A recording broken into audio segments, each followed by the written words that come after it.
नमस्कार साथियों, स्वागत है आप सभी का आपके अपने परिवार अपने YouTube channel Harish classes Bulandshahr में। कैसे आप सभी? आशा करते हैं कि आप सभी अच्छे होंगे और आपकी तैयारी बहुत बेहतर तरीके से चल रही होगी। जैसा कि आपको पता है कि कंटिन्यू हमारी क्लासेस रेगुलर चल रही हैं और इसके आधार पर आपको पता भी है कि जो भी ज्योग्राफी की क्लासेस हमारी आ रही हैं और इसके साथ साथ हमारी हिस्ट्री की क्लासेस आ रही हैं। तो हमारा जो टाइमिंग है वो 8 PM यानी डेली 8 PM पर है। 8 PM पर हमारी डेली क्लासेस आती हैं। 8 PM पर ये आपके हिस्ट्री और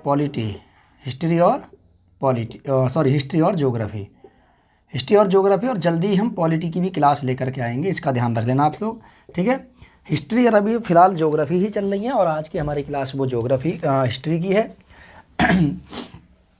ठीक है, चलिए बिना किसी देरी के हम शुरू करते हैं अब क्लास को। और क्लास का जो हमारा टॉपिक था लास्ट में, उस टॉपिक को हमने छोड़ा था वैदिक सभ्यता के अंतर्गत। हम वेद के बारे में बात कर रहे थे, वेद कि वेद होते क्या हैं और वेदों की संख्या कितनी होती है, वेद किसे कहते हैं, ये मैं बता चुका हूँ। हम बात कर रहे थे ऋग्वेद की। इसकी ऋग्वेद के बारे में हमने चर्चा करी थी कि ऋग्वेद होता क्या है और ऋग्वेद के बारे में हमने विस्तार से जाना कि ऋग्वेद है क्या, ऋग्वेद के कितने मंडल हैं, कौन सा मंडल किससे जुड़ा हुआ है, और प्रत्येक मंडल के बारे में हमने पिछली क्लास में ही चर्चा की थी। जैसे ऋग्वेद का 10वां मंडल, तो 10वें मंडल में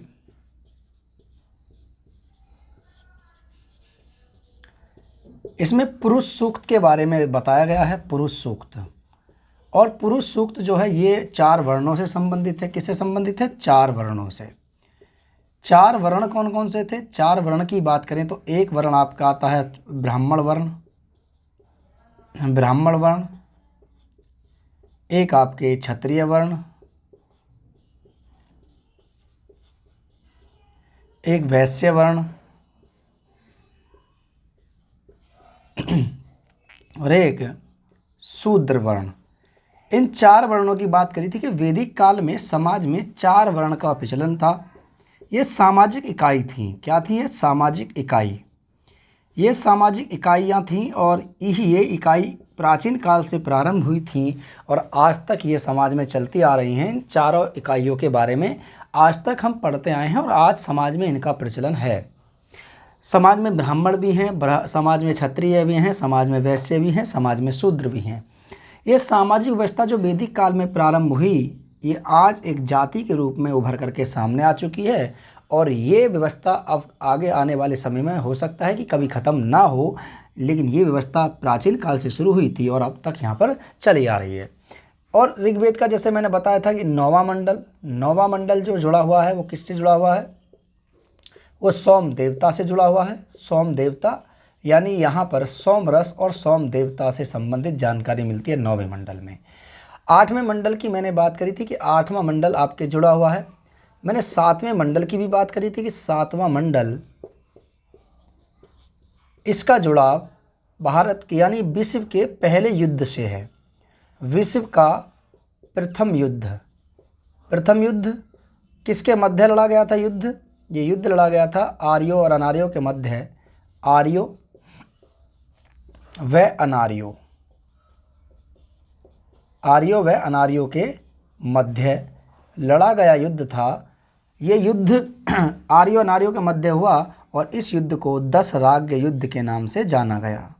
दशराग्य युद्ध। और इस युद्ध को कहाँ हुआ था ये? तो ये रावी नदी के तट पर हुआ था। रावी नदी यहाँ तक दिख रहा है क्या? रावी नदी के तट पर लड़ा गया युद्ध था, जो आर्यों और अनार्यों के मध्य लड़ा गया युद्ध था रावी नदी के तट पर। किस पर था ये? रावी नदी के तट पर। तो रावी नदी के तट पर लड़ा गया युद्ध आर्यों और अनार्यों के मध्य, जिसे हम आज दशराग युद्ध के नाम से जानते हैं। इसी युद्ध को दशराग युद्ध कहा गया और ऐसा मानते हैं कि ये आर्यों और अनार्यों के मध्य और विश्व इतिहास का ये पहला युद्ध था जिसके कोई प्रमाण नहीं मिलते हैं। केवल और केवल हमें ऋग्वेद में ही इसके 7वें मंडल में, ऋग्वेद के 7वें मंडल में ही इसके प्रमाण हमें देखने को मिलते हैं कि यह युद्ध हुआ था। और जब हम यहाँ पर बात ही कर रहे थे ऋग्वेद की, तो जब हम बात ही कर रहे थे तो मैंने बताया था कि देखिए इसके कुछ ब्राह्मण ग्रंथ हैं। ब्राह्मण ग्रंथों की भी संख्या मैंने बताई थी कि इसके 2 ब्राह्मण ग्रंथ हैं।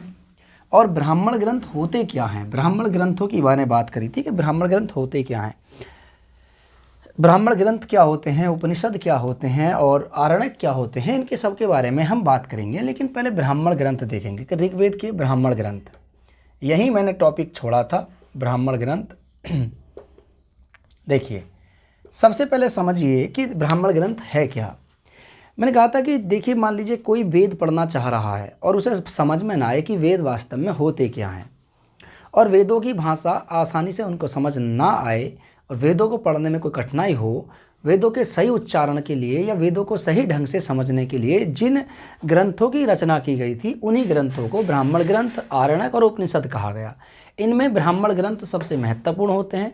अर्थात हम कह सकते हैं कि जिस प्रकार से हिंदी को समझने के लिए, हिंदी को सही ढंग से समझने के लिए व्याकरण की आवश्यकता होती है, किसकी आवश्यकता, व्याकरण की आवश्यकता होती है, उसी प्रकार से वेदों को समझने के लिए ब्राह्मण ग्रंथों की भी आवश्यकता होती है।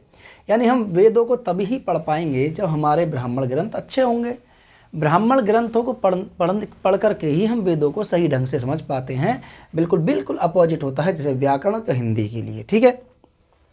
ऋग्वेद के 2 ही ब्राह्मण ग्रंथ हैं। कौन कौन से ब्राह्मण ग्रंथ हैं ऋग्वेद के? 2। एक है ऐतरेय और दूसरा है कौशितकी। ये 2 ही ब्राह्मण ग्रंथ हैं किसके?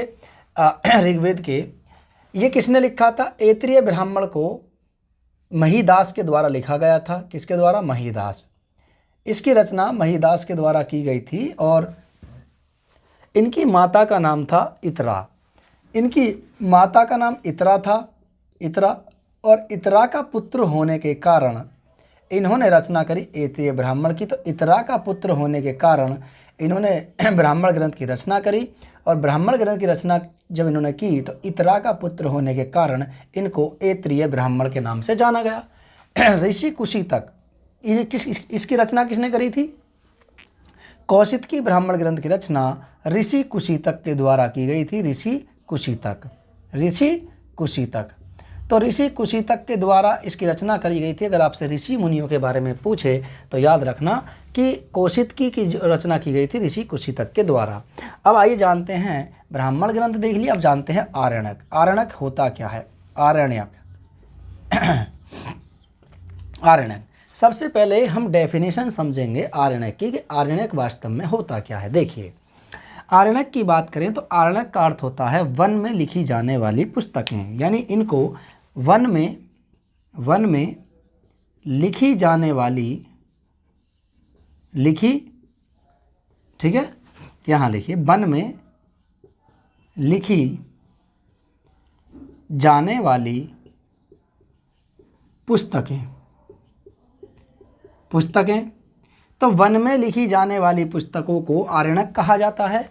अर्थात ये उन ऋषि मुनियों को समर्पित पुस्तकें थीं जो वन में रह करके अध्यापन का कार्य करते थे, अध्यापन का कार्य करते थे। इनके द्वारा इनको समर्पित पुस्तकों को आरण्यक कहा जाता है। इनको वन पुस्तकें भी बोला जाता है। आरण्यक को कहा जाता है? इनको वन पुस्तकें भी कहा जाता है।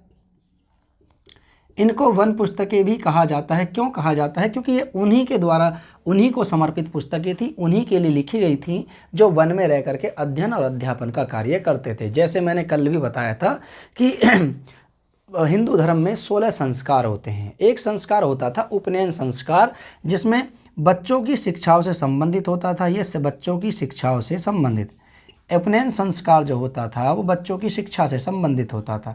इसमें अलग अलग वर्ण के लिए अलग अलग आयु रखी गई थी। जैसे ब्राह्मण वर्ण का कोई बच्चा है तो उसके लिए 8 साल यानी 8 वर्ष का होने के बाद वो शिक्षा ग्रहण करने के लिए गुरुकुल जाता था। वहीं क्षत्रिय वर्ण का जो होता था उसको 11 साल तक वेट करना पड़ता था। 11 साल का जब वो हो जाता था, 11 वर्ष जब हो जाता था तो उसको 11 साल की उम्र में गुरुकुल जाना पड़ता था शिक्षा ग्रहण करने के लिए। तो वो कहाँ जाते थे? सब के सब वनों में जाते थे, यानी गुरुकुल में जाते थे। और गुरुकुल गुरुकुल समाज के बस्ती के कोलाहल, कोलाहल मतलब होता है शोर शराबा, कोलाहल से बहुत दूर होते थे।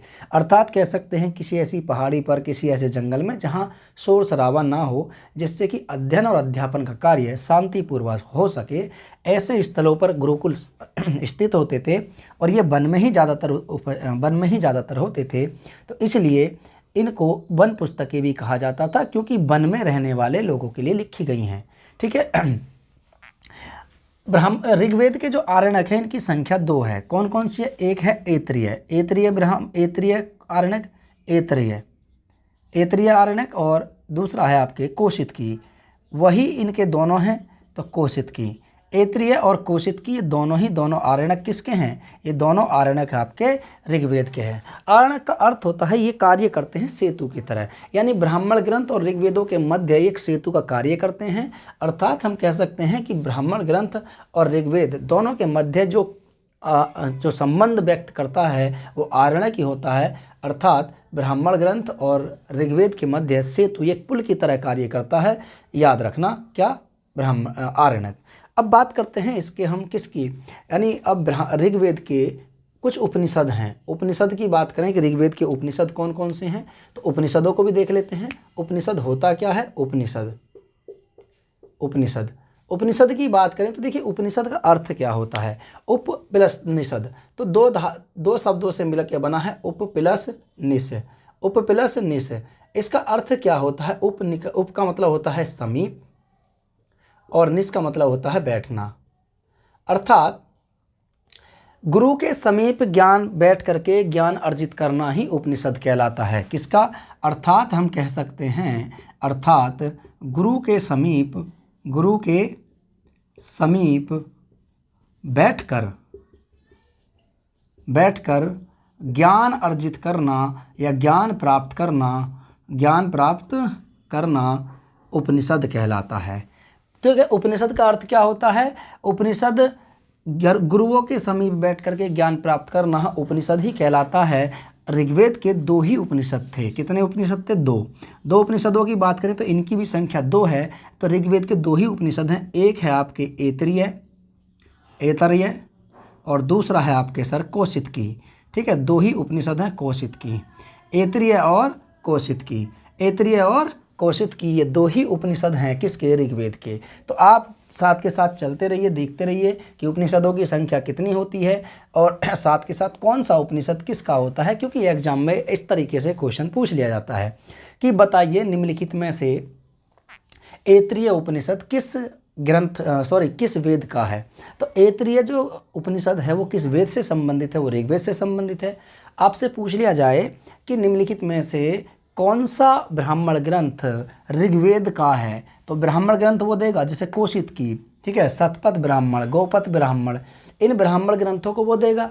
तो इनमें से आपसे पूछ सकता है कि भैया बताइए जैमिनी ब्राह्मण ग्रंथ या कोशितकी ब्राह्मण ग्रंथ या शतपथ ब्राह्मण ग्रंथ या गोपथ ब्राह्मण ग्रंथ, इन चारों में से कौन सा ब्राह्मण ग्रंथ ऋग्वेद से संबंधित माना जाता है। तो आप क्या बताएंगे वहाँ पे? अगर आपने याद रखा है जी सर मैंने कोशितकी था और मैंने बार बार पढ़ा था कोशितकी, तो आप इसको वहाँ पर सही कर आओगे। देखिए क्योंकि एग्ज़ाम में आज जो है सिस्टम ऐसा हो रहा है कि वहाँ पर आपको नॉर्मली एग्ज़ाम में क्वेश्चन नहीं पूछेगा, आपसे घुमा फिरा कर ही क्वेश्चन पूछे जा रहे हैं। अगर आपके सब सिलेबस में दे रखा है वैदिक सभ्यता, वैदिक शब्द अगर आपके सिलेबस में है तो इसका मतलब ये होता है कि वैदिक सभ्यता से संबंधित जो भी पॉइंट आपको याद हैं, कुछ भी A to Z, चाहे वो वेद हों, ऋग्वेद हों, ठीक है, वेद हों, उपवेद हों, ब्राह्मण ग्रंथ हो, कुछ भी A to Z आपको ये करना है कि उसको याद कर लीजिए। ठीक है, चलिए इसको नोट कीजिए। उसके बाद हम आगे चलते हैं सामवेद पर। नोट कीजिए फटाफट।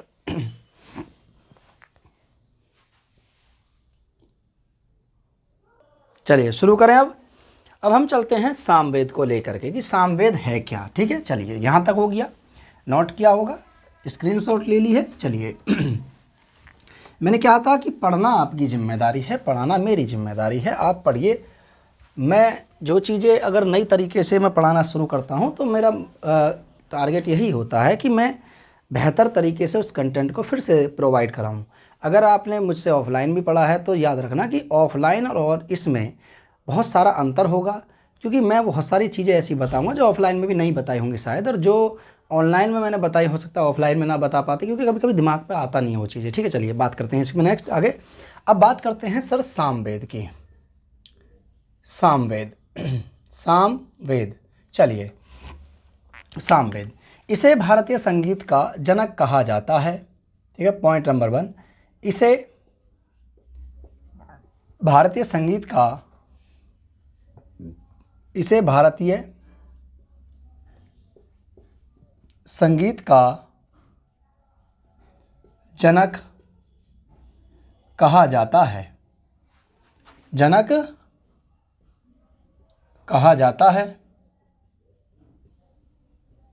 ठीक है, साम का अर्थ होता है गायन। साम का अर्थ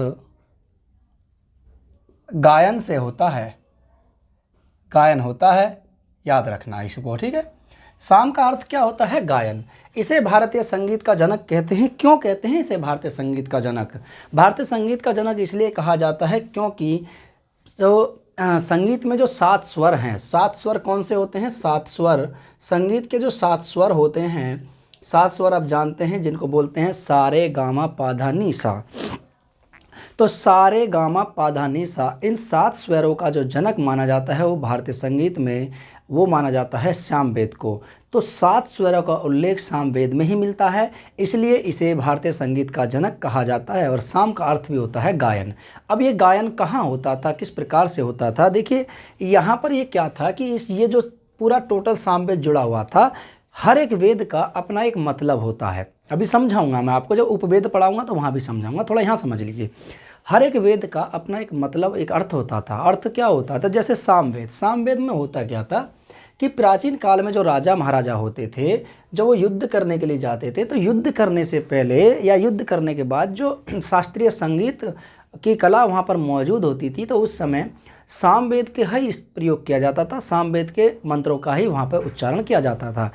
नाचना गाना, ठीक है, आयोजन, दरबार का आयोजन होना, ठीक है, इसके अलावा यहाँ पर जो भी जिससे भी जिस प्रकार से वहाँ पे संगीत कला का उद्भव होता था वो सामवेद से ही जुड़ा होता था।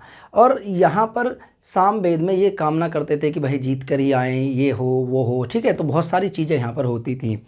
तो सामवेद का अर्थ होता है गायन, साम का अर्थ होता है गायन, और इसे भारतीय संगीत का जनक कहते हैं क्योंकि 7 स्वरों का उल्लेख इसी में मिलता है। ठीक है, तो इस क्या कहते हैं इसे? 7 स्वरों का उल्लेख इसमें मिलता है। मंत्रों की बात करें कि सर इसमें कुल कितने मंत्र हैं, तो कुल मंत्रों की बात करें तो कुल मंत्र कितने हैं? कुल मंत्रों की बात करें तो इसमें 1549 इसके कुल मंत्र हैं, जिनमें से केवल इसके 75 मंत्र ही इसके कुल अपने हैं, बाकी सारे मंत्र, ठीक है, इसमें केवल 75 मंत्र ही सामवेद के हैं, बाकी ऋग्वेद से लिए गए हैं। बाकी कहाँ से लिए गए हैं? बाकी ऋग्वेद से लिए गए हैं। केवल 75 मंत्रों का ही इसमें संकलन है, बाकी 1549 मंत्रों में से अधिकतर मंत्र इसके जो अपनाए गए हैं वो कहाँ से अपनाए गए हैं? वो अपनाए गए हैं ऋग्वेद से। ठीक है, चलिए अध्याय की बात करें तो इसमें कितने अध्याय हैं? तो इसमें जो अध्याय है, ठीक है, 1 मिनट ज़रा,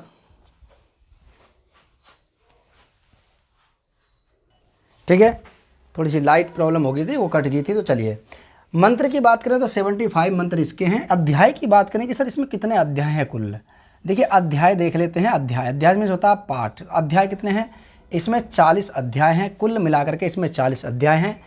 तो 40 अध्यायों में ये बटा हुआ है आपके पूरा सामवेद, जिसमें से 40 अध्यायों में जो मंत्रों का विभाजन किया गया है, इन 40 अध्यायों में किया गया है। 1549 मंत्रों का विभाजन इन 40 अध्यायों में ही किया गया है। जिस प्रकार से वहाँ 10 मंडल हैं, इसी प्रकार से यहाँ 40 अध्याय हैं। इसके अध्याय मतलब होता है लेसन, यानी पाठ जुड़ा हुआ है। आइए जानते हैं इसकी प्रमुख शाखाओं के बारे में। देखिए इसकी शाखाएं कितनी हैं। तो ये जो सामवेद है इसकी 3 प्रमुख शाखाएं हैं। कितनी शाखाएं हैं? 3 प्रमुख शाखाएं। जिस प्रकार से ऋग्वेद की 3 प्रमुख शाखाएं होती हैं, इसी प्रकार से इसकी भी 3 शाखाएं होती हैं। 3 शाखाएं कौन सी? एक होती है कोथुम। क्या होती है? कोथुम। एक शाखा का नाम है कोथुम, दूसरी शाखा का नाम है रामायणीय। ठीक है, रामायणीय। दूसरी शाखा का नाम है रामायणीय। तो रामायणीय दूसरी शाखा का नाम है। बल्कि जब तीसरी शाखा की बात करें तो तीसरी जो शाखा आती है वो इसका वो वाला तीसरी शाखा इसका खुद का स्वयं का ब्राह्मण ग्रंथ होता है और उसी का नाम रखा गया है तीसरी शाखा, तो उसका नाम है जैमिनीय। क्या नाम है? जैमिनीय। ये 3 प्रमुख शाखाओं में बटा हुआ है। जिस प्रकार से ऋग्वेद 3 शाखाओं में बटा हुआ था, बाष्कल, कपिष्टल और ठीक है बालखिल्य, इस प्रकार से सामवेद भी 3 प्रमुख शाखाओं में बटा हुआ है। कोथुम एक शाखा है इसकी, दूसरी रामायणीय एक शाखा है और तीसरी जैमिनीय भी इसकी एक शाखा, महत्वपूर्ण शाखा मानी जाती है। 40 अध्याय, 3 शाखाएं, मंत्र 1549, इसी को सामवेद कहा जाता है। भारतीय संगीत का जनक कहते हैं, 7 स्वरों का उल्लेख मिलता है। ठीक है, यहाँ पर आइए जानते हैं इसके कुछ ब्राह्मण ग्रंथों के बारे में। ये हमने देख लिए ब्राह्मण ग्रंथ, और इसके अध्ययनकर्ता को, जो इसके मंत्रों का उच्चारण करता है, पहले उसको भी लिख लेते हैं कि इसके पुरोहित को, मंत्रों के उच्चारण करने वाले पुरोहित को क्या कहा जाता है? पुरोहित को, ठीक है पुरोहित को कहा जाता है सर उद्गाता। क्या कहते हैं? उद्गाता। अर्थात हम कह सकते हैं कि सामवेद के मंत्रों का उच्चारण करने वाला व्यक्ति यानी पुरोहित, उसको उद्गाता कहा जाता है। उद्गाता क्यों कहते हैं? देखिए, आप याद रखना किससे संबंधित है? सामवेद भारतीय संगीत से।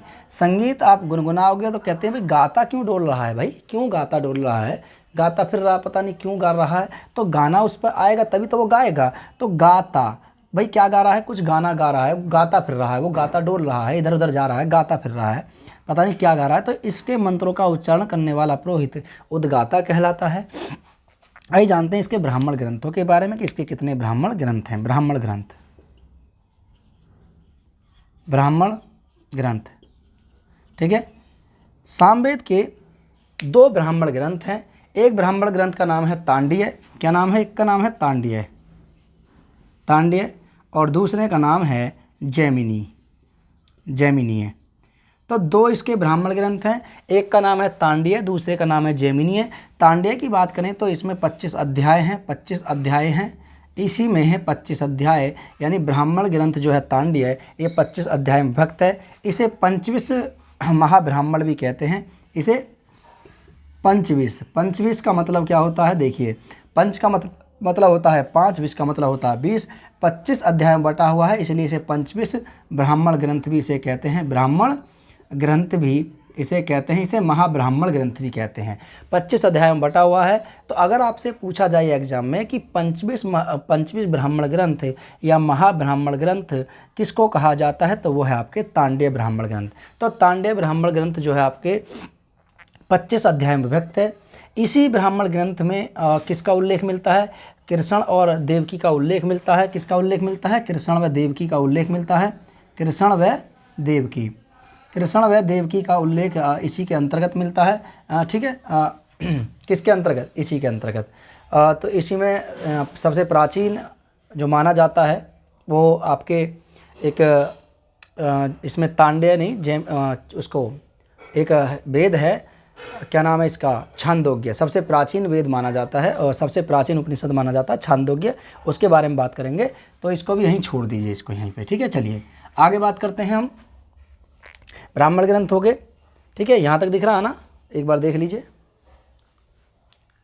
चलिए, हाँ ठीक है, बिल्कुल दिख रहा है। आगे देखिए, नेक्स्ट ब्राह्मण ग्रंथ हो गए इसके। आइए इसके आरण्यक देखते हैं। आरण्यकों की संख्या कितनी है? आरण्यक भी इसके कितने हैं? 2 आरण्यक। कितने हैं इनके? 2 हैं। एक आरण्य है इसका जैमिनी, एक है इसका छांदोग्य। तांडीय को हम छोड़ देंगे, जैमिनी और छांदोग्य। आरण्यकों की संख्या कितनी है? एक है इसका जैमिनीय और एक है छांदोग्य।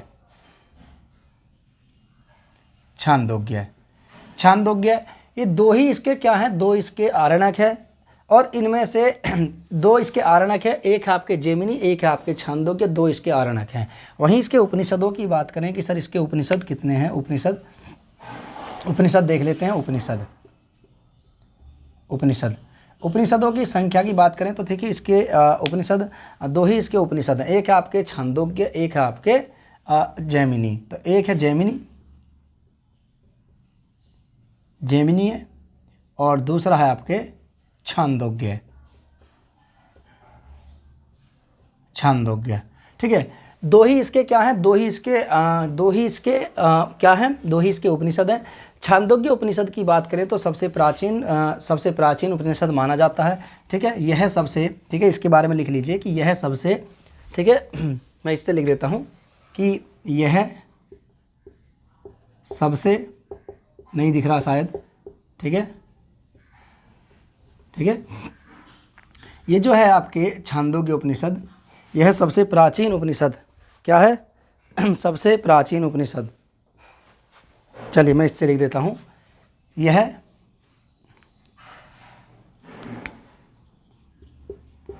सबसे प्राचीन उपनिषद माना जाता है, सबसे प्राचीन उपनिषद कौन सा है, सबसे प्राचीन उपनिषद छांदोग्य उपनिषद में। इसमें प्रथम 3 आश्रम, उत्तर वैदिक काल के प्रथम 3 आश्रमों का वर्णन यानी उल्लेख मिलता है। अब आप कहोगे जी ये आश्रम क्या है। देखिए, आश्रमों की बात करें तो ये जो आश्रम है, यहाँ पर मानव के जीवन को 100 वर्ष माना है। ये एक मानव की आयु है, मानव से यानी किसी से पुरुष से जुड़े हुए, यानी किसी पुरुष से जुड़े आश्रम, पुरुष से जुड़े आश्रम, ये पुरुष से जुड़े आश्रम हैं। यहाँ पर जो माना गया है वो माना गया है, यानी मानव की आयु को यहाँ पर 100 वर्ष माना गया है। कितने वर्ष माना गया है, 100 वर्ष। ये जो 100 वर्ष की जो आयु है इसको 4 भागों में बांटा गया है, यानी 100 वर्ष की जो आयु है इसको 4 भागों में बांटा गया है। 4 वर्ष कौन कौन से 100 वर्ष 4 भागों में कौन कौन से हैं। एक है इसमें ब्रह्मचर्य, एक आश्रम है ब्रह्मचर्य, एक आश्रम है गृहस्थ, कौन सा है, गृहस्थ, एक आश्रम है वानप्रस्थ, ठीक है, एक कौन सा है, वानप्रस्थ, और एक है आपके नंबर 4, ये है आपके सन्यास। इन 4 भागों में इसको बांटा गया है। एक पुरुष के 100 साल के जीवन को 4 भागों में बांटा गया है। एक भाग ब्रह्मचर्य है, एक भाग गृहस्थ है, एक भाग वानप्रस्थ है, एक भाग सन्यास है। अब इनमें से कितनी आयु कौन सी होती है, देखिए 1 से लेकर के 25 वर्ष की आयु को ब्रह्मचर्य के पालन करने के लिए कहा गया है। अर्थात यहाँ पे व्यक्ति के द्वारा ब्रह्मचर्य का पालन किया जाएगा।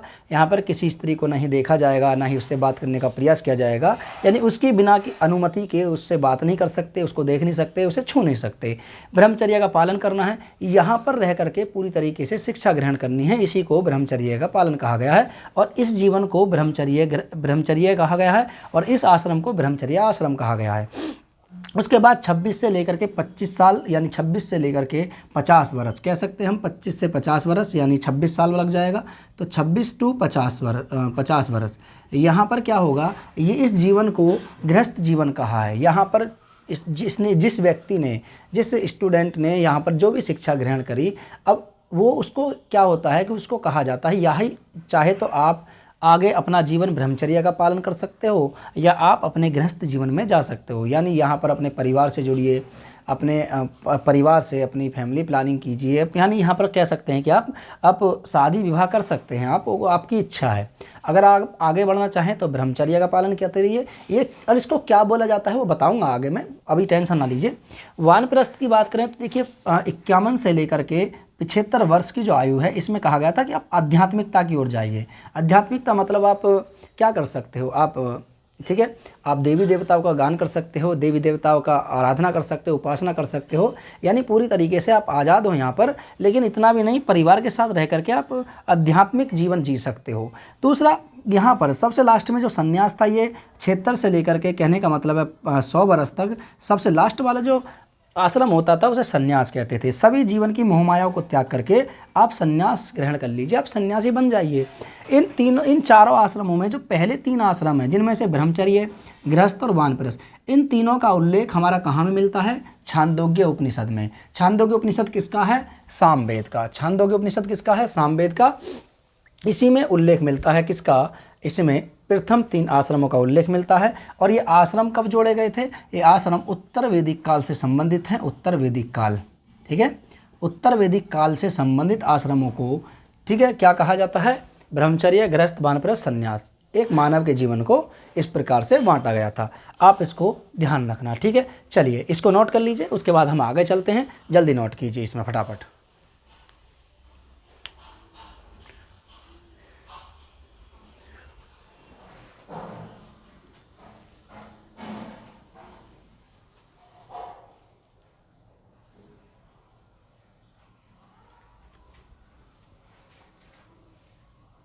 यहाँ तक हो गया। चलिए आगे चलें। इसमें एक उल्लेख और मिलता है, देखिए यहाँ पर कृष्ण और देवकी, कृष्ण और देवकी, कृष्ण व देवकी, वो वहाँ पे मैंने बताया था ना कृष्ण व देवकी। कृष्ण और देवकी के बारे में जो उल्लेख मिलता है, श्री कृष्ण, भगवान श्री कृष्ण और देवकी के बारे में उल्लेख मिलता है, वो भी छांदोग्य उपनिषद में ही इसका उल्लेख मिलता है। इसलिए मैंने बताया था कि सबसे प्राचीन उपनिषद माना जाता है किसको, छांदोग्य उपनिषद को। आपको अगर याद रखना है तो याद रखना सबसे प्राचीन उपनिषद कौन सा है, छांदोग्य उपनिषद। एग्जाम में आपसे क्वेश्चन ये पूछेगा कि कृष्ण और देवकी का उल्लेख निम्नलिखित में से किस उपनिषद के अंतर्गत मिलता है, तो वहाँ पर है कृष्ण और देवकी, छांदोग्य उपनिषद। आपसे पूछा जाए कि 3 आश्रमों का उल्लेख हमें कहाँ से मिलता है, किस उपनिषद से मिलता है, तो आप कहोगे सर छांदोग्य उपनिषद। आपसे पूछा जाए कि सबसे प्राचीन उपनिषद कौन सा है, तो वो है आपके छांदोग्य उपनिषद। आपसे पूछा जाए कि छांदोग्य उपनिषद किस वेद का उपनिषद है, तो आप कहोगे सर सामवेद का। सामवेद किससे जुड़ाव रखता है, सामवेद भारतीय संगीत कला से जुड़ाव रखता है। भारतीय संगीत का इसे जनक कहा जाता है क्योंकि 7 स्वरों का उल्लेख इसी में मिलता है। साम का अर्थ होता है गायन, इसके पढ़ने वाले को उद्गाता कहा जाता है। यानी यहाँ पर जो मंत्रों का उच्चारण किया जाता था, इसके मंत्रों का जो उच्चारण करता था, उस उच्चारणकर्ता को यानी पुरोहित को उद्गाता कहा जाता था। चलिए यहाँ तक हो गया। आगे देखते हैं, नेक्स्ट आगे बात करते हैं हम आगे सर यजुर्वेद की। किसकी, यजुर्वेद। नोट कर लिया ना। आगे देखिए, मैंने कहा ना एक एक चीज़ें आपको इस तरीके से बताई जाएंगी कि आप आसानी से याद कर लें, ठीक है। हमारा उद्देश्य है सर ज्ञान आप तक पहुँचाना, और जो भी शिक्षा देंगे वो एकदम बढ़िया मिलेगी आपको, ठीक है। चलिए आगे बात करें सर, अगला कौन सा है, तो अगला है सर यजुर्वेद। कौन सा है, यजुर्वेद। यजुर्वेद, यजुर्वेद की बात करें तो देखिए यजुर्वेद जो है आपके, इसी को वास्तविक वेद भी कहा जाता है यजुर्वेद को। और यजुर्वेद, इसमें कुल कितने अध्याय हैं, देखिए ये गद्य एवं पद। सबसे पहले एक पॉइंट इसमें जोड़ लीजिए कि गद्य एवं पद दोनों ही भाषाओं में लिखा गया है। इसे गद्य एवं पद दोनों ही भाषाओं के अंश इसमें मिलते हैं, तो इसको लिखा गया है किसमें, गद्य एवं पद दोनों ही भाषाओं के इसमें अंश मिलते हैं। अध्यायों की बात करें कि इसमें कितने अध्याय हैं, अध्याय हैं इसमें कुल 40। कितने अध्याय हैं सर, इसमें अध्यायों की बात करें तो इसमें जो अध्याय हैं उनकी संख्या कितनी है, 40, ठीक है। कितने अध्याय हैं, 40। तो 40 अध्यायों में विभक्त है ये। कितने अध्यायों में, 40 अध्यायों में विभक्त है ये। कितने में, 40 अध्यायों में।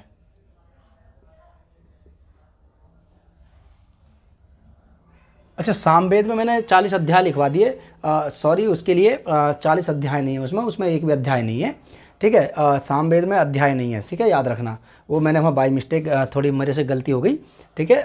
क्षमा चाहते हैं आप सभी लोगों से। तो यहाँ पर 40 अध्याय हैं, उसमें 40 अध्याय नहीं है, उसको काट देना वहाँ पे, ठीक है। चलिए, तो इसमें से 40 अध्याय, उसमें अध्याय नहीं है।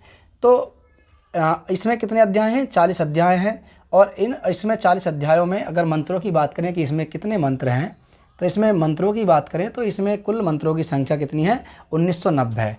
तो मंत्रों की बात करें तो मंत्र कितने हैं इसमें, मंत्र हैं इसमें 1990 है। 1990 इसमें कुल मंत्र हैं।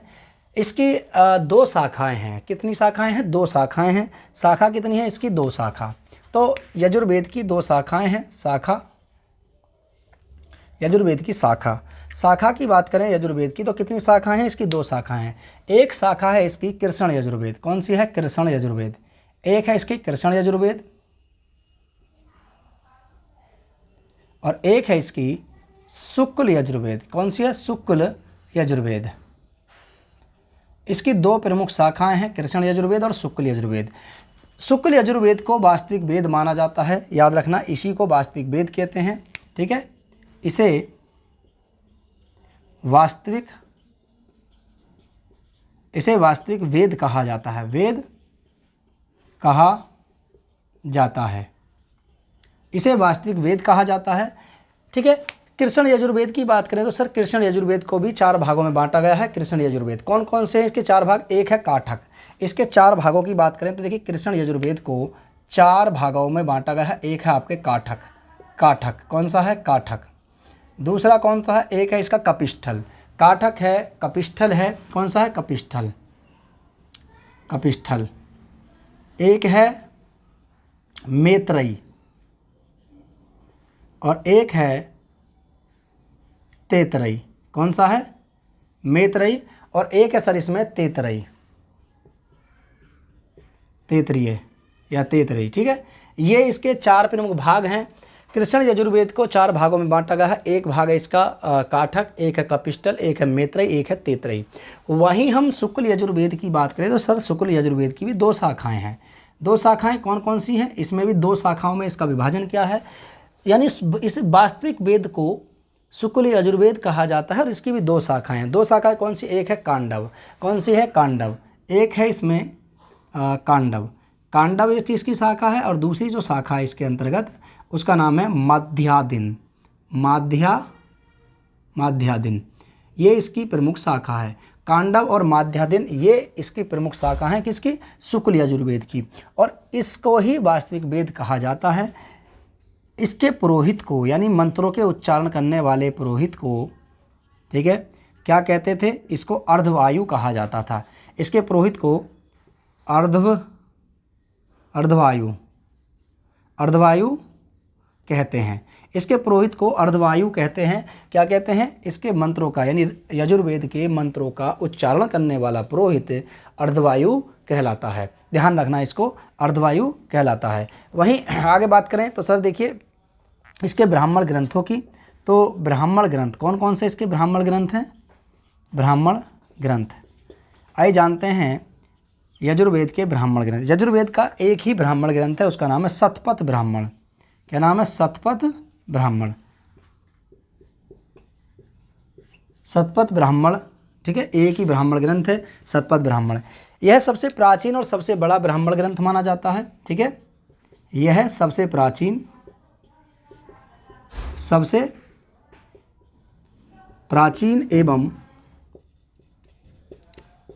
सबसे बड़ा ग्रंथ है। ठीक है, कहा है? ब्राह्मण ग्रंथ है। इसकी रचना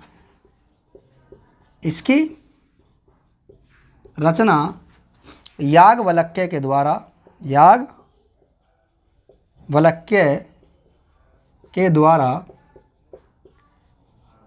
की गई थी।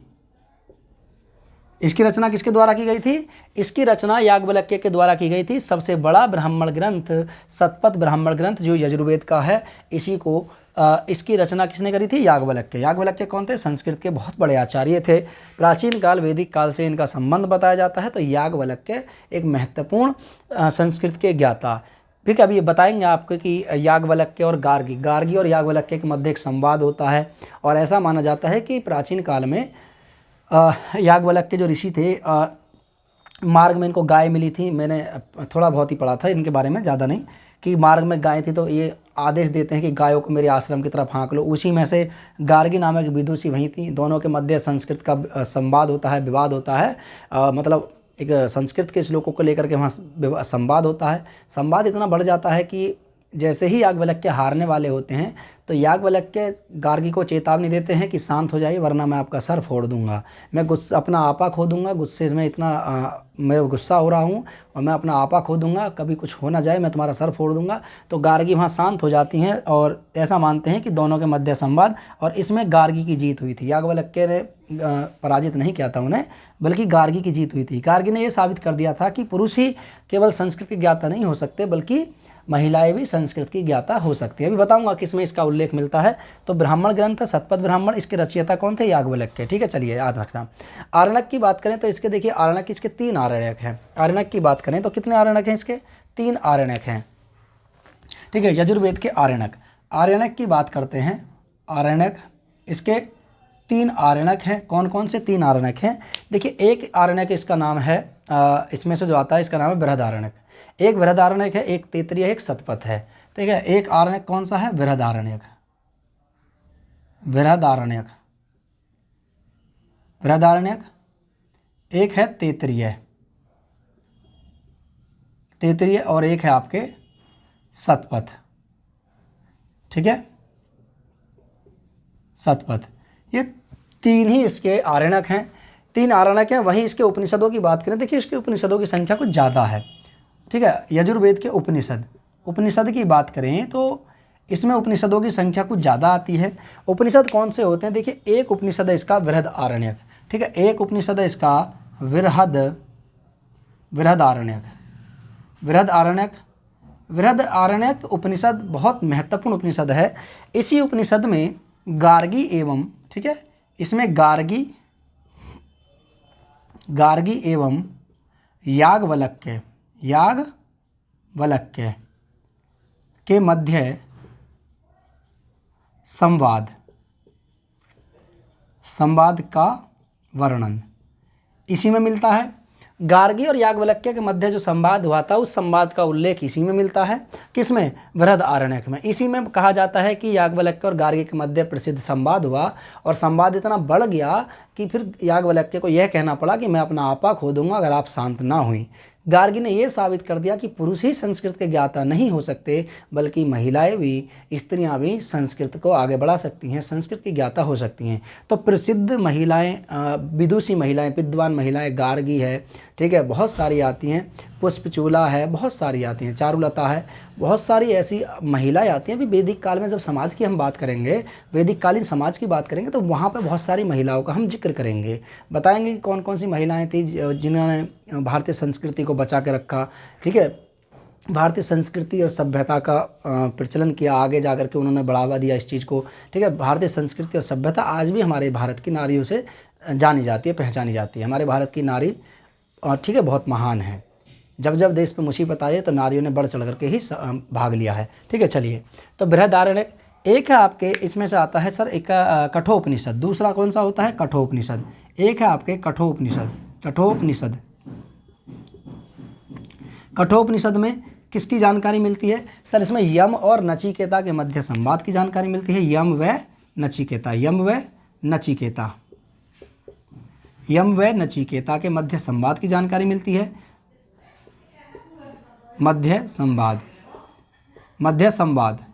यम व नचिकेता के मध्य संवाद का उल्लेख मिलता है किसमें? कठोपनिषद में। अब इसमें यम और नचिकेता के मध्य क्या संवाद हुआ था? ये जो नचिकेता थे, ये एक ऐसे व्यक्ति थे जो बार बार क्वेश्चन पूछते थे, बार बार इनको क्वेश्चन करने की आदत थी।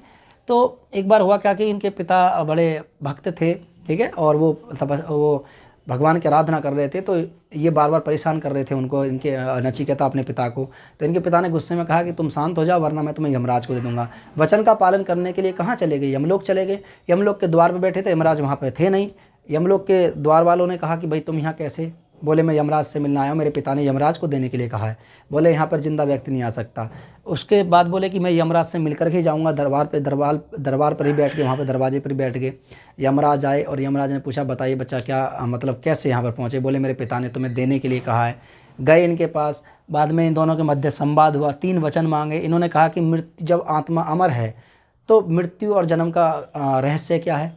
जब आत्मा अमर है तो फिर ये जन्म और मृत्यु क्या है? तो यमराज ने कहा देखिए इसके बारे में मैं तुम्हें नहीं बता सकता, तुम इसके बदले में कुछ और मांग सकते हो। बोले जब मैं वापस जाऊं तो मेरे पिता मुझसे खुश होने चाहिए, जिससे कि उनकी फसल जो है, जो भी कृषि वो वगैरह कर रहे हैं, वो एकदम अच्छी तरीके से हो जाए। ठीक है, 1 मिनट, ठीक है, चलिए, ठीक है, चलिए, यहाँ तक हो गया। इसके बाद देखिए और भी आते हैं, जैसे ईशोपनिषद, ठीक है। तीसरा जो है वो है ईशोपनिषद, ये भी इसी का एक उपनिषद है। चौथा है इसमें श्वेताश्वर। कौन सा है? श्वेताश्वर उपनिषद। 5वां है इसमें मैत्रायण, और छठा है इसमें, ठीक है, महानारायण। ये इसके प्रमुख किसके हैं? ये महानारायण तो ये उपनिषद हैं किसके, ये उपनिषद हैं आपके यजुर्वेद के। याद रखना यजुर्वेद के प्रमुख उपनिषद हैं और सबसे ज़्यादा उपनिषदों की संख्या यजुर्वेद की ही पाई जाती है। यजुर्वेदों की संख्या, ठीक है, यजुर्वेद के उपनिषदों की संख्या 6 है। आप देख सकते हैं मेन इंपॉर्टेंट है, ये मुख्य इंपॉर्टेंट उपनिषद हैं। बृहदारण्यक, कठोपनिषद, ईशोपनिषद, श्वेताश्वर, मैत्रेयण, महानारायण। पूछ सकता है एग्जाम में, जरूरी नहीं है कि नहीं पूछे, पूछ सकता है। ठीक है, चलिए यहाँ तक हो गया। स्क्रीनशॉट ले लीजिए चाहे नोट कर लीजिए, क्योंकि आगे हम चलते हैं अब आगे अथर्ववेद को लेकर के। ठीक है, जल्दी कीजिए।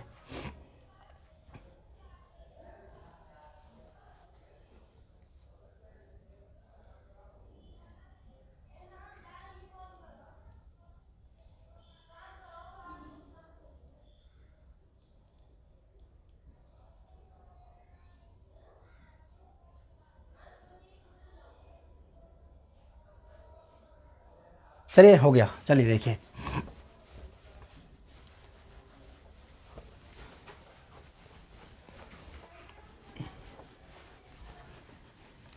देखिए हमारे लिए तो यही स्मार्ट बोर्ड है फ़िलहाल। अभी आप लोगों का प्यार और सपोर्ट रहा तो स्मार्ट बोर्ड भी लगा लेंगे एक दिन। ठीक है, चलिए अब करते हैं हम बात किसकी, अथर्ववेद की। अथर्ववेद, ठीक है, अथर्ववेद। अथर्ववेद की बात करें तो देखिए ये है गद्य एवं पद, सबसे लोकप्रिय है। ठीक है, सबसे लोकप्रिय वेद, सबसे लोकप्रिय वेद माना जाता है। इसे सबसे लोकप्रिय वेद मानते हैं। इसे वास्तविक वेद भी कहते हैं। ठीक है, मतलब सॉरी, उसे वास्तविक वेद तो उसे कहते हैं शुक्ल यजुर्वेद को। ये सबसे लोकप्रिय वेद है। गद्य एवं पद दोनों के ही अंश पाए जाते हैं, दोनों के अंश इसमें मौजूद हैं, अंश पाए जाते हैं। ठीक है, क्या पाए जाते हैं, दोनों के अंश इसमें पाए जाते हैं। गद्य एवं पद दोनों के ही अंश इसमें पाए जाते हैं। अध्यायों की बात करें तो इसमें अध्याय कितने हैं सर, अध्याय यह 20 अध्यायों में लिखा हुआ है। कितने अध्याय हैं इसमें, 20 अध्यायों में। मंत्रों की बात करें, यानी चलो पहले सूक्त की बात कर लेते हैं कि सूक्त कितने हैं। तो इसमें कुल सूक्त हैं 731 सूक्त हैं। मंत्रों की बात करें कि कितने मंत्र हैं टोटल, तो मंत्र हैं इसमें 6000 मंत्रों का इसमें संकलन उपस्थित होता है, मौजूद है। इस 6000 मंत्रों के ग्रंथ को अथर्ववेद कहा जाता है। सूक्तों की संख्या 731 सूक्तियाँ हैं, अध्याय इसमें 20 हैं। ठीक है, कितने भी इसमें अध्याय हैं, 20 इसमें अध्याय हैं। इसकी 2 प्रमुख शाखाएं हैं। कितनी शाखाएं हैं, 2 शाखाओं की बात करें तो देखिए इसकी 2 शाखाएं हैं। शाखाएं कौन कौन सी हैं, 2। एक शाखा का नाम है शौनक, एक का नाम है शौनक और एक का नाम है पिल्लद। ठीक है, पिल्लद। 2 इसकी प्रमुख शाखाएं हैं। एक शाखा का नाम है शौनक, एक शाखा का नाम है पिल्लद। इसकी 2 प्रमुख शाखाएं हैं। ठीक है, गद्य एवं पद दोनों ही भाषाओं में लिखा गया, सबसे लोकप्रिय वेद है। अथर्ववेद का अर्थ क्या होता है, देखिए अथर्ववेद का जो अर्थ होता है वो अर्थ देख लीजिए आप। अथर्ववेद का अर्थ, ठीक है, अर्थ क्या होता है। इस वेद के अर्थ की बात करें तो इस वेद का अर्थ होता है जादू टोना। क्या होता है, जादू टोना। ये 2 शब्दों से मिलकर बना है। अर्थ होता है इसका जादू टोना, अर्थ होता है जादू टोना। ये 2 शब्दों के मेल से बना है। ठीक है, मेल कितने हैं इसमें, 2 शब्द। एक है आपके अथर और प्लस एक होता है वाणी। 2 शब्दों के मेल से बना है और इन दोनों ही शब्दों का अर्थ होता है जादू टोना। अथर का जादू, वाणी का टोना। ठीक है, लोकप्रिय वेद इसे क्यों कहा जाता है, सबसे पहली बात तो यही आती है इसे लोकप्रिय वेद क्यों कहा जाता है। क्योंकि देखिए प्रत्येक वेद में अगर कोई विघ्न पड़ जाता था, कोई मुसीबत आ जाती थी, तो उसके निपटान करने के लिए अथर्ववेद का ही इस्तेमाल, अथर्ववेद का ही उपयोग किया जाता था, अथर्ववेद का ही प्रयोग किया जाता था। इसलिए इस वेद को सबसे लोकप्रिय वेद माना गया है। मान लीजिए जैसे ऋग्वेद है, ऋग्वेद से संबंधित हम कोई हवन या यज्ञ कर रहे हैं, मान लीजिए कोई मुसीबत आ गई, तो उस मुसीबत का निपटान करने के लिए अथर्ववेद का ही प्रयोग किया जाता था, इसलिए सबसे लोकप्रिय वेद है। दूसरी बात इसमें याद रखना कि जितनी भी प्रकार की नई नई प्रकार की औषधियाँ, इसे क्या कहते हैं, इसे शिल्प से संबंधित है ये, क्योंकि इसे शिल्प वेद भी कह सकते हैं, क्योंकि इसके उपवेद का नाम शिल्प वेद ही आएगा भी, क्योंकि इसमें नए नए प्रकार की औषधियाँ, जादू टोना, तंत्र मंत्र, विधिया, सब चीज़ें इसी के अंतर्गत आती हैं। वशीकरण, भूत प्रेत, जादू टोना, तंत्र मंत्र, नई नई प्रकार की औषधियों का निर्माण, दवाइयाँ, ये सब चीज़ें अथर्ववेद के अंतर्गत ही आती हैं। निर्माण करना, किसी चीज़ का निर्माण कर रहे हैं तो इसका मतलब ये है कि वो शिल्प से संबंधित होता है। तो शिल्प वेद जो है इसी का उपवेद है। तो इस वेद में नई नई प्रकार की औषधियाँ, नए नए प्रकार के जादू टोने, तंत्र मंत्र, वशीकरण, भूत प्रेत, सब इसी के अंतर्गत आते हैं। इसलिए इसे लोकप्रिय वेद और ठीक है कि अथर्ववेद को लोकप्रिय वेद भी कहते हैं, ध्यान रखना। गद्य और पद दोनों में लिखे हैं, 20 अध्याय हैं, 731 सूक्त हैं, 6000 मंत्र हैं। इसके पढ़ने वाले यानी पुरोहित को, पुरोहित होता था एक जिस मंत्रों का उच्चारण करता था, इसके पुरोहित को जिस नाम से जानते थे उसे कहते हैं ब्रह्मा। इसके पुरोहित को ब्रह्मा कहा जाता था, यानी ब्रह्मा। ठीक है, अब मैंने यजुर्वेद के पुरोहित बताया आपसे, अर्धवायु कहते हैं। इसी प्रकार से इसके पुरोहित को ब्रह्मा कहा जाता है। ऐसा माना जाता है कि स्वयं ब्रह्मा जी के द्वारा इस वेद की रचना करी गई थी। बाद में जोड़ा गया वेद है ये, सबसे अंत में जोड़ा गया वेद है। तो अब से सबसे अगर आपसे पूछा जाए नवीनतम वेद कौन सा है, तो नवीनतम जो वेद है वो कौन सा है, वो है आपके अथर्ववेद। सबसे लास्ट में इसको जोड़ा गया था। पढ़ने वाले को क्या बोलते हैं, ब्रह्मा कहते हैं। ठीक है, चलिए यहाँ तक हो गया। आइए जानते हैं इसके प्रमुख, किसके बारे में, ब्राह्मण ग्रंथ। ब्राह्मण ग्रंथ, ब्राह्मण ग्रंथ की बात करें तो इसका एक ही ब्राह्मण ग्रंथ है, इसका नाम है गोपथ। गोपथ ब्राह्मण और गोपथ ऋषि के द्वारा, गोपथ ऋषि द्वारा इसको लिखा गया था। गोपथ ऋषि के द्वारा इसको लिखा गया था, इसलिए इसे गोपथ ब्राह्मण ग्रंथ कहते हैं। इसके आरण्यक की बात करें कि सर इसके आरण्यक कितने हैं, तो देखिए आरण्यक की संख्या 0 है। एक भी आरण्यक है, कोई आरण्यक नहीं, कोई आरण्यक नहीं, एक भी आरण्यक नहीं है सर, इसका कोई आरण्यक नहीं है भैया। ठीक है, एक क्वेश्चन तो यहीं से बन जाएगा आपका कि ऐसा कौन सा वेद है जिसका कोई आरण्यक नहीं है। ऐसा वेद है हमारा कौन सा, अथर्ववेद। आरण्यक कोई नहीं है। अब बात करते हैं इसके उपनिषद की। उपनिषद कितने हैं भैया, उपनिषद हैं इसके, उपनिषदों की बात करें तो इसके उपनिषदों की संख्या कितनी है, इसके उपनिषदों की संख्या मात्र 3 है। वैसे देखा जाए तो मुख्य कितनी है, 3। पहला कौन सा, एक है मुंडकोपनिषद, मुंडकोपनिषद, एक है मांडुक्योपनिषद, मांडुक्योपनिषद। दोनों में अंतर है, मुंडकोपनिषद और मांडुक्योपनिषद। एक है, ठीक है, प्रश्नोपनिषद, प्रश्नोपनिषद, ये प्रश्नोपनिषद। 3 इसके प्रमुख उपनिषद हैं। अब इन तीनों में से ये समझ लीजिए कि इनमें क्या है। देखिए, मुंडकोपनिषद से सत्यमेव जयते लिया गया है, सत्यमेव जयते, ठीक है, सत्यमेव जयते भारत का राष्ट्रीय वाक्य है। ठीक है, भारत का राष्ट्रीय वाक्य सत्यमेव जयते का उल्लेख मुंडको उपनिषद में ही मिलता है। इसको 26 जनवरी 1950 को अपनाया गया था। 26 जनवरी 1950 को भारत सरकार के द्वारा, भारतीय संविधान के द्वारा, समिति के द्वारा इसको अपनाया गया था, संविधान सभा के द्वारा इसको अपनाया गया था। राष्ट्रीय वाक्य सत्यमेव जयते का उल्लेख मुंडको उपनिषद से मिलता है। आपसे पूछा गया, कई बार एग्जाम में आया है ये कि सत्यमेव जयते का उल्लेख किस उपनिषद में मिलता है, तो मुंडको उपनिषद में। अगर वेद पूछे किस वेद में है, तो वेद है आपके अथर्ववेद। अथर्ववेद का उपनिषद कौन सा है, आपके मुंडको उपनिषद। और इसी में बताया गया है, मुंडको उपनिषद में ही यज्ञों को टूटी फूटी नौकाओं के बारे में बताया गया है। इन्होंने कहा है कि इस टूटी फूटी नौकाओं के द्वारा मानव जो है, मानव अपने जीवन को भवसागर से पार नहीं उतार सकता। यानी अर्थात कहने का मतलब ये है कि यज्ञ एक ऐसी परंपरा है जो कि टूटी फूटी नौकाओं के द्वारा पार नहीं कर सकते। ठीक है, याद रखना। उसके बाद मांडुक्य उपनिषद की बात करें तो मांडुक्य उपनिषद जो है आपके, ये सबसे छोटा उपनिषद है। यह सबसे छोटा उपनिषद है, छोटा उपनिषद है। सबसे छोटा उपनिषद कौन सा है, मांडुक्य उपनिषद। सभी उपनिषदों में से सबसे छोटा उपनिषद जो है उसका नाम है मांडुक्य उपनिषद। क्या है, मांडुक्य उपनिषद, याद रखना इसमें मांडुक्य उपनिषद, ठीक है। तो इसके 3 उपनिषद हैं, एक भी आरण्यक नहीं है, ये आपके वेदों से संबंधित हो गए। ऋग्वेद में सॉरी अथर्ववेद में,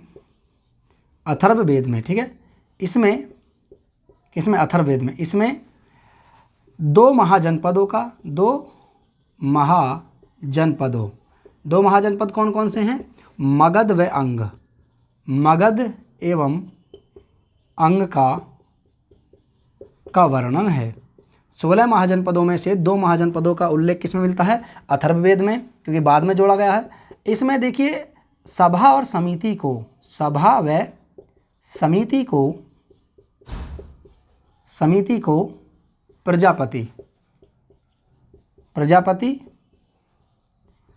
की पुत्रियां कहा गया है, 2 पुत्रियां कहा गया है। सभा और समिति को प्रजापति की 2 पुत्रियां कहा गया है। और प्रजापति जिसमें किसका संबंधित जोड़ा गया यहाँ पे, ऋग्वेद के दूसरे मंडल से संबंधित प्रजापति यहाँ पर ही है, ठीक है। मैंने बताया था ना, ऋषि गृहस्थमद ऋषि, और उन्हीं से संबंधित बताते हैं कि प्रजापति और संबंधित प्रजापति की 2 पुत्री यहाँ सभा और समिति। प्राचीन काल में ऋग्वेदिक आर्यों की 4 प्रमुख संस्थाएं थीं। कितनी थी, 4 संस्थाएं। 4 संस्थाएं अभी बात करेंगे, समाज जो पढ़ेंगे हम, तो 4 प्रमुख संस्थाएं थीं।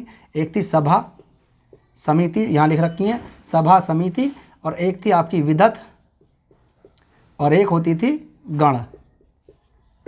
ये 4 प्रमुख संस्थाएं होती थी प्राचीन काल की। सभा समिति विदत और गण, सभा और समिति महत्वपूर्ण भूमिका निभाती थी राजा के चुनाव को लेकर के, जिनमें से सबसे महत्वपूर्ण होती थी समिति, एक मैन कार्य करती थी, क्योंकि समिति का अर्थ होता था वर्तमान लोकसभा, सभा का मतलब होता था राज्यसभा। इसके बारे में आगे बात करेंगे। विदत का अर्थ होता था कि जो प्राचीन काल में जब ऋग्वेदिक आर्य भारत आए तो ये कबीलों के रूप में आई, और इनका कार्य जो होता था मुख्य पशुपालन करना। और उस समय फिर बाद में होता क्या था कि राजा महाराजा चुने जाने लगे, राजन बनने लगा, राजा बनने लगा, राजा महाराजा चुने जाने लगे, उनके लिए सभा होने लगी हमें, हाँ ठीक है। और वे एक दूसरे पर आक्रमण भी करने लगे कबीलों पर। वहाँ से जो लूट का माल आता था, उस लूट के माल का बंटवारा जिस संस्था के द्वारा किया जाता था, उस संस्था को विदत कहा जाता था। यह ऋग्वेदिक आर्यों की सबसे प्राचीन संस्था मानी जाती है, जिसका नाम है विदत, ठीक है। चलिए यहाँ तक हो गया, इसको नोट कीजिए। उसके बाद आगे चलते हैं हम।